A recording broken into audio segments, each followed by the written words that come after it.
صحیح بخاری حدیث نمبر 1۔ علقمہ بن وقاص لیثی کا بیان ہے کہ میں نے مسجد نبوی میں منبر رسول صلی اللہ تعالی علیہ وسلم پر حضرت عمر بن خطاب رضی اللہ تعالی عنہ سے سنا۔ آپ صلی اللہ تعالی علیہ وسلم فرما رہے تھے کہ تمام اعمال کا دار و مدار نیت پر ہے، اور ہر عمل کا نتیجہ ہر انسان کو اس کی نیت کے مطابق ہی ملے گا۔ بس جس کی ہجرت ترک وطن دولت دنیا حاصل کرنے کے لیے ہو یا کسی عورت سے شادی کی غرض ہو، اس کی ہجرت انہی چیزوں کے لیے ہوگی جن کے حاصل کرنے کی نیت سے اس نے ہجرت کی ہے۔ صحیح بخاری حدیث نمبر 2۔ ام المومنین عائشہ صدیقہ رضی اللہ تعالی عنہا سے روایت ہے کہ ایک شخص حارث بن حشام نامی نے نبی کریم صلی اللہ تعالی علیہ وسلم سے سوال کیا تھا کہ یا رسول اللہ، آپ پر وحی کیسے نازل ہوتی ہے؟ آپ صلی اللہ تعالی علیہ وسلم نے فرمایا کہ وحی نازل ہوتے وقت کبھی مجھ کو گھنٹی کی سی آواز محسوس ہوتی ہے، اور وحی کی یہ کیفیت مجھ پر شاک گزرتی ہے۔ جب یہ کیفیت ختم ہو جاتی ہے تو میرے دل و دماغ پر اس فرشتے کے ذریعے نازل شدہ وحی محفوظ ہو جاتی ہے، اور کسی وقت ایسا ہوتا ہے کہ فرشتہ بشکل انسان میرے پاس آتا ہے اور مجھ سے کلام کرتا ہے، بس میں اس کا کہا ہوا یاد رکھ لیتا ہوں۔ عائشہ رضی اللہ تعالی عنہا کا بیان ہے کہ میں نے سخت کڑاکے کی سردی میں نبی کریم صلی اللہ تعالی علیہ وسلم کو دیکھا ہے کہ آپ صلی اللہ تعالی علیہ وسلم پر وحی نازل ہوئی، اور جب اس کا سلسلہ موقوف ہوا تو آپ صلی اللہ تعالی علیہ وسلم کی پیشانی پسینے سے سرابور تھی۔ صحیح بخاری حدیث نمبر 3۔ ام المومنین عائشہ صدیقہ رضی اللہ تعالی عنہا سے روایت ہے کہ نبی کریم صلی اللہ تعالی علیہ وسلم پر وحی کا ابتدائی دور اچھے سچے پاکیزہ خوابوں سے شروع ہوا۔ آپ صلی اللہ تعالی علیہ وسلم خواب میں جو کچھ دیکھتے وہ صبح کی روشنی کی طرح صحیح اور سچا ثابت ہوتا۔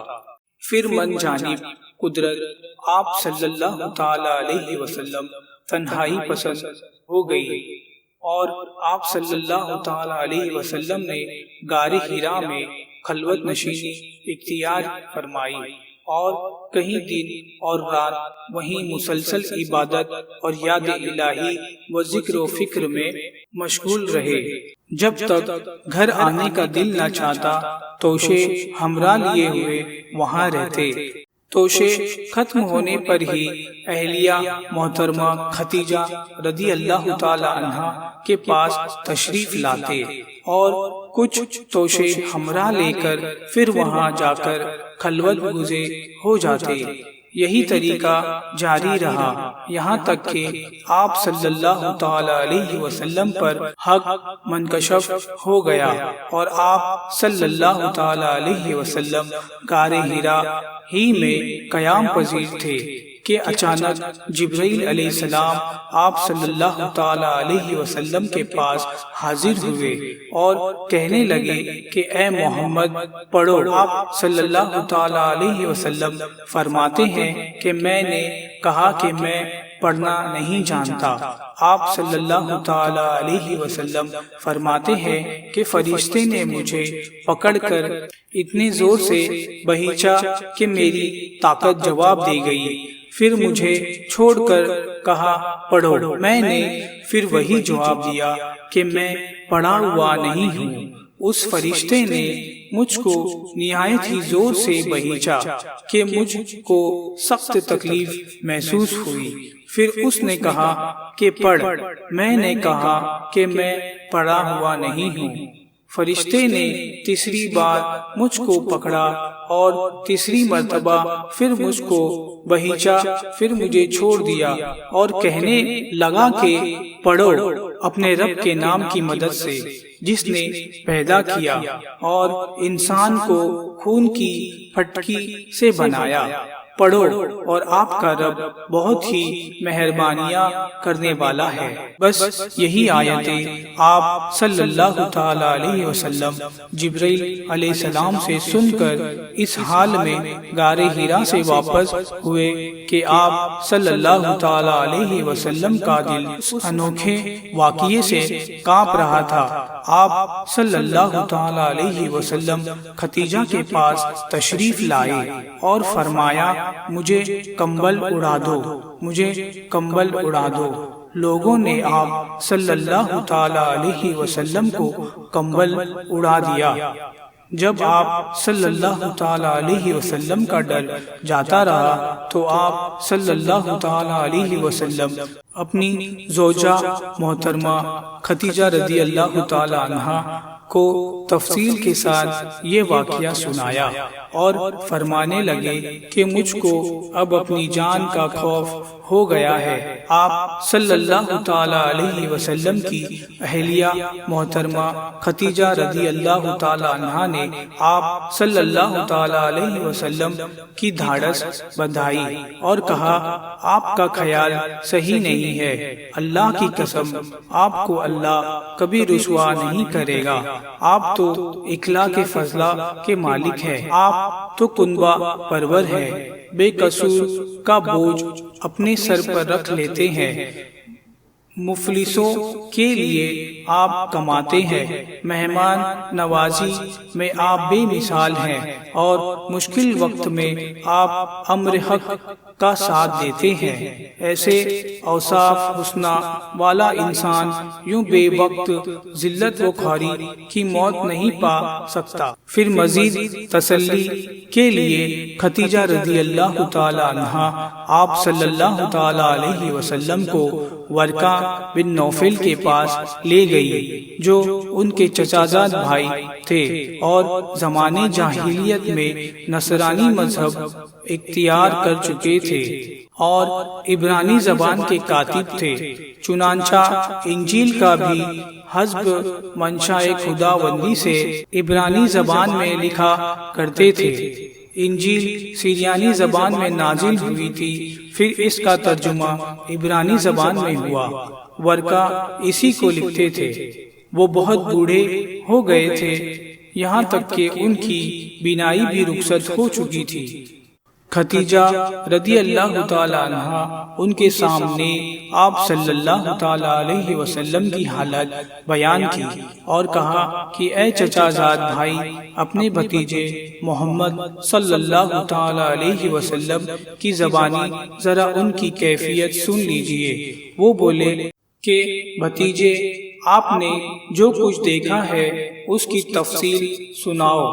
چنانچہ آپ صلی اللہ تعالی علیہ وسلم نے از اول تا آخر پورا واقعہ سنایا، جسے سن کر ورقہ بے اختیار ہو کر بول اٹھے، یہ تو وہی ناموس معزز رازدان فرشتہ ہے جسے اللہ نے موسیٰ علیہ السلام پر وحی دے کر بھیجا تھا۔ کاش میں اس وقت پر زندہ رہتا جبکہ آپ کی قوم آپ کو اس شہر سے نکال دے گی۔ رسول اللہ صلی اللہ تعالی علیہ وسلم نے یہ سن کر تعجب سے پوچھا، کیا وہ لوگ مجھ کو نکال دیں گے؟ حالانکہ میں تو ان میں صادق و امین و مقبول ہوں۔ ورقہ بولے، ہاں یہ سب کچھ سچ ہے، مگر جو شخص بھی آپ کی طرح امر حق لے کر آیا لوگ اس کے دشمن ہو گئے ہیں۔ اگر مجھے آپ کی نبوت کا وہ زمانہ مل جائے تو میں آپ کی پوری مدد کروں گا۔ مگر ورقہ کچھ دنوں بعد انتقال کر گئے، پھر کچھ عرصہ تک وحی کی آمد موقوف رہی۔ صحیح بخاری حدیث نمبر 4۔ حضرت جابر بن عبداللہ انصاری رضی اللہ تعالیٰ عنہ سے روایت ہے کہ آپ صلی اللہ تعالیٰ علیہ وسلم نے وحی کے رک جانے کے زمانے کے حالات بیان فرماتے ہوئے کہا کہ ایک روز میں چلا جا رہا تھا کہ اچانک میں نے آسمان کی طرف ایک آواز سنی اور میں نے اپنا سر آسمان کی طرف اٹھایا۔ کیا دیکھتا ہوں کہ وہی فرشتہ جو میرے پاس غار حرا میں آیا تھا وہ آسمان و زمین کے بیچ میں ایک کرسی پر بیٹھا ہوا ہے۔ میں اس سے ڈر گیا اور گھر آنے پر میں نے پھر کمبل اوڑھنے کی خواہش ظاہر کی۔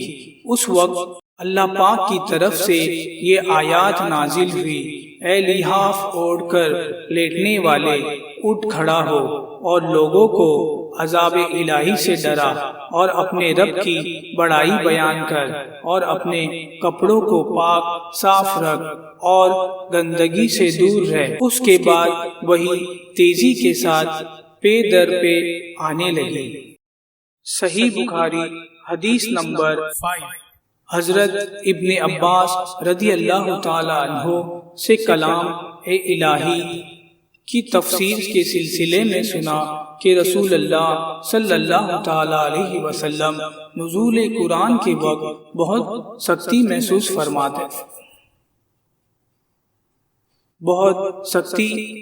فرمایا کرتے تھے، اور اس کی علامتوں میں سے یہ ہے کہ یاد کرنے کے لیے آپ اپنے ہونٹوں کو ہلاتے تھے۔